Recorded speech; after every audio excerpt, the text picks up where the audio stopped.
Hello నమస్తే అందరికీ. నేను మీ Sagar. Welcome to mind voice. So బేసిక్‌గా ఇవాళ టాపిక్ వచ్చేసి దేని గురించి అంటే లెర్న్ టు అన్‌లెర్న్. అంటే దాని మీనింగ్ ఏందంటే, అంటే ఫస్ట్ మీనింగ్ చెప్పా. ఎక్స్‌ప్లనేషన్ ఇస్తా. ఏందంటే మన లైఫ్‌లో మనం డైలీ బేసిస్ కొత్తది నేర్చుకోవడంలోనే బిజీ ఉంటాం గానీ, మన బ్రెయిన్‌లో ఆల్రెడీ ఫీడ్ అయిన పాత నమ్మకాలు, ఓల్డ్ బిలీఫ్స్ ఏవైతే ఉంటాయో అవి తీసేయడం మీద ఫోకస్ చేయం.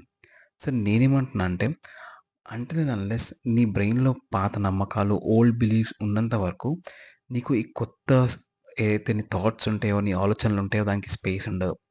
ఎగ్జాంపుల్‌గా చెప్తా. ఒక గ్లాస్ నిండా వాటర్ ఉన్నాయి. ఇంకో గ్లాస్ నిండా జ్యూస్ ఉన్నాయి. లైక్ కంప్లీట్ నిండా ఉన్నాయి. సో, నువ్వు ఆ జ్యూస్‌ని ఆ వాటర్ కప్‌లో ఏస్తా అంటే ఆబ్వియస్‌లీ కింద పడిపోతాయి. నీకు అర్థమవుతుందా? నీ గ్లాస్ నిండా నీ పాత నమ్మకాలు, ఓల్డ్ బిలీఫ్సే ఉన్నాయి.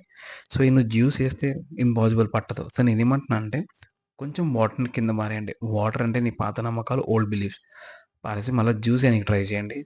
సో, ఆబ్వియస్‌లీ దాంట్లో ఫిట్ అవుతదనమాట. సో, నేనేమంటున్నా అంటే ఈ ఓవరాల్ ఈ థింగ్‌తోని వేస్ట్‌వన్నీ మీ బ్రెయిన్‌లో పెట్టుకొని, ఆ ఆలోచనలు మీ దాంట్లో పెట్టుకొని, పాత థాట్స్‌ని అట్లాగే ఉంచారనుకోండి కొత్తవేవి రావు. So, remove those. కొత్తవి నేర్చుకోండి. కొత్త దానికి ఛాన్స్ ఇవ్వండి. సో, ఇఫ్ మీరు మీ లైఫ్‌లో ఇట్లాంటి దాంతో ఏదైనా స్టక్ అయిపోయి ఉన్నారనుకో, please do let me know in the comments. And ఏదున్నా మనం కూర్చొని డిస్కస్ చేద్దాం. నెక్స్ట్ వీడియోలో మళ్ళీ కలుద్దాం. బాయ్.